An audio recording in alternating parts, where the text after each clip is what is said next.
We all like being awarded once in a while, it's just a nice feeling to have. In fact, if you're watching this right now, you now have the distinction of being the #1 Corsic car viewer of this quarter.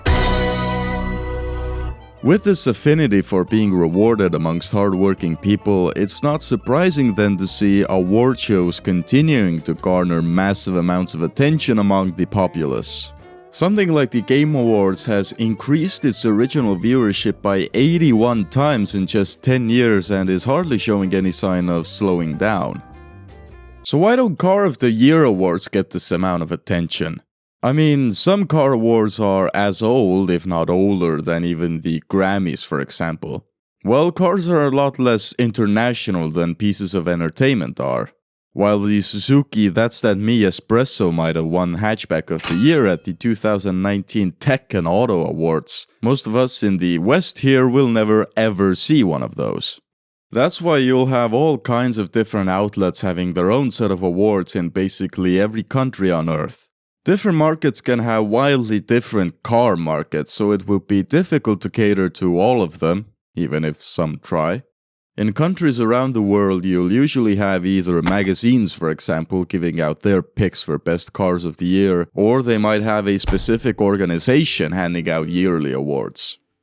Japan is served by the Japan Car of the Year and the RJC Car of the Year awards, although I've always considered the former to be the definitive awards program. Australia is a big place with different outlets conducting their own awards, but the most important one is generally considered to be the one published by Wheels magazine. So important, in fact, that Ford was quite pissy when their Falcon didn't win the title of Best Car in 1979. Well, to be fair, not a single car won the title that year, as it was the second of 3 times where the magazine decided that not one car that was tested that year deserved to be called Car of the Year. In retaliation, Ford took out an entire one-page ad in the magazine honoring themselves and other cars that were snubbed. Europe is covered by the European Car of the Year awards. While it might not represent as many people as, say, the Chinese Car of the Year awards, I'd be willing to argue that the European one is generally the most well-known and prestigious for automakers across the world. Although you won't find them beefing with automakers, I think the most interesting thing that happened in Europe was the Mazda 2 getting the position of number 2 in 2008. I believe this counts as a situation which could be considered humorous. But throughout Europe you still have regional awards in different countries. The Czech Republic likes rating cars so much that they have 2 of them. Then we roll into the USA. While North America is covered by the North American Car of the Year, the most coveted prize in the US must be Motor Trend magazine's Car of the Year. This is because of their history of having created our modern-day concept of such an award, and not because they have a great track record of picking good winners. The first ever car to be named as Motor Trend's Car of the Year was the 1949 Cadillac. All of them. The entire brand won that year. You know what my favorite Best Picture winner is at the Oscars? Paramount. The magazine was simply so impressed with the company's overhead valve technology. Although it must be noted this wasn't an actual award they were handing out, more so a statement. The first annual Motor Trend Award was announced 7 years later, and it took until 1958 for the format to evolve into the Car of the Year honor we know it as today, when the Ford Thunderbird became the first single model to win. And Ford continued their hot streak as the very next year the 1959 Fords won the award for, and I'm not making this up, Best Attempt at Fuel Economy. In the following decades, Motor Trend's awards cultivated an aura of prestige around them. Winning the Motor Trend Car of the Year award is huge for us, said the longtime Chrysler and Mercedes executive Tita Tsecha. In his words, picking up the award was the shizzle. It's only obvious then that this overall format began to inspire other outlets across the world, including the aforementioned Wheels magazine, who keep claiming that they're the longest running motoring award in the world. I'm not sure why they keep saying this, if I'm honest, but, good for them if they feel that way. One of the first cars to win the Wheels trophy was the Leyland P76, specifically the V8 model, as the award did not extend to the entire P76 range. This is a good example of how different awards have evolved over time, as in the past it wasn't uncommon to see only a specific version of a car winning, instead of the whole lineup.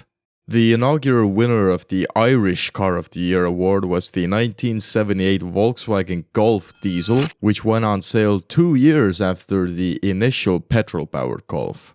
By now, a car's entire lineup is expected to be worthy enough of receiving such a prize, instead of just one standout version. And perhaps no car has been more worthy enough than the 2012 7th generation Volkswagen Golf.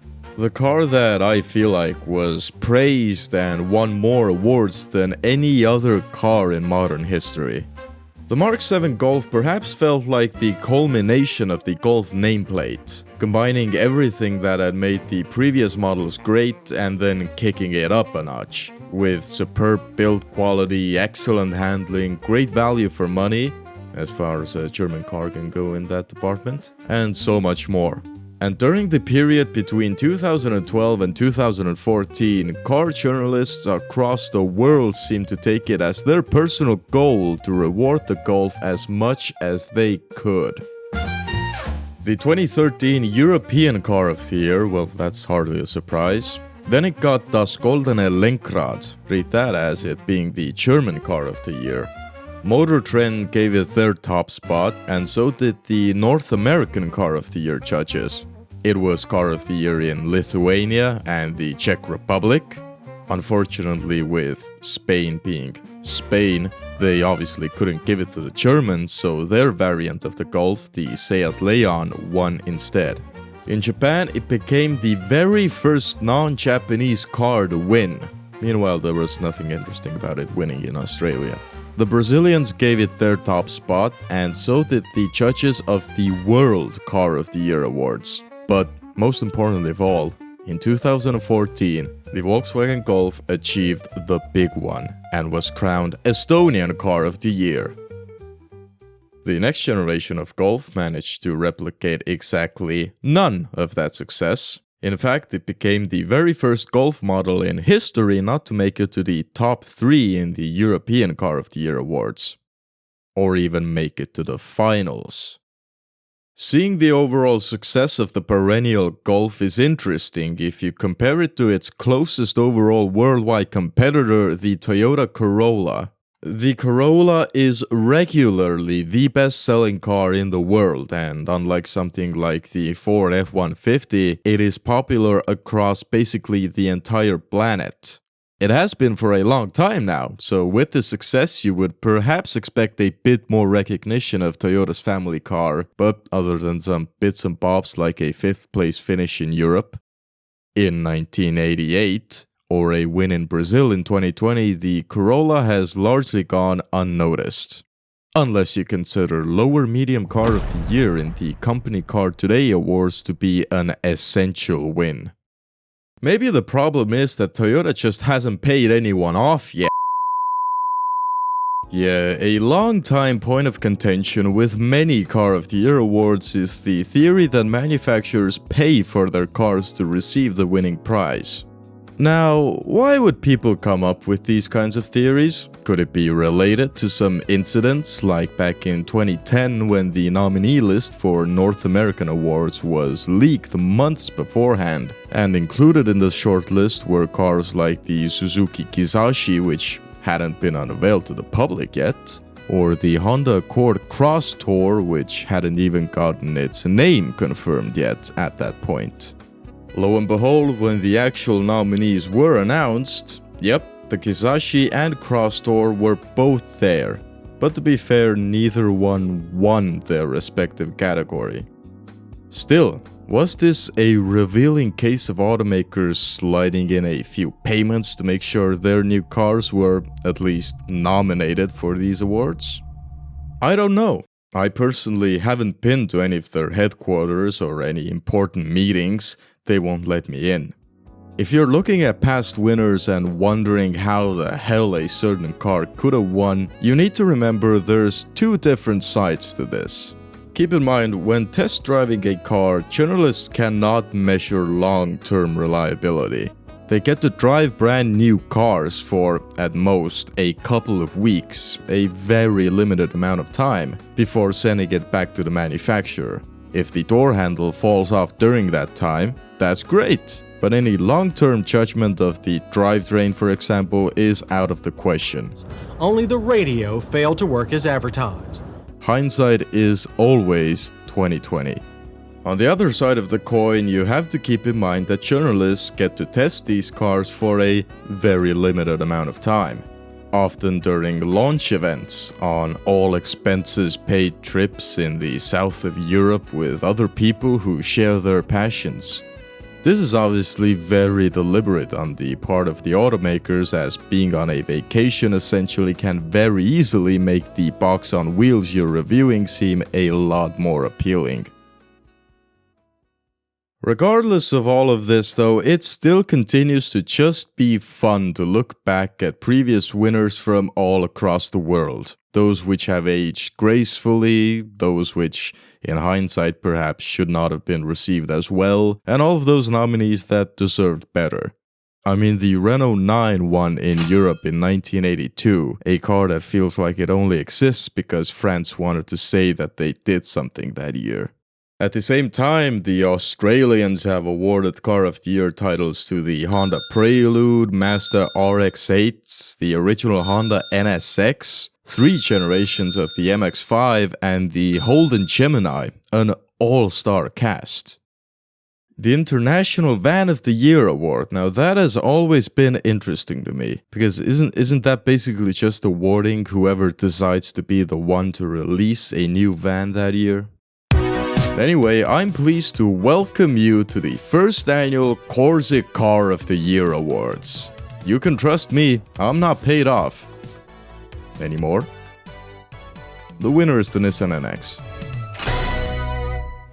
Thank you so much to all Corsic Car members. You may have noticed that we've revamped the entire membership program. Now there is just one membership level, Corsi members.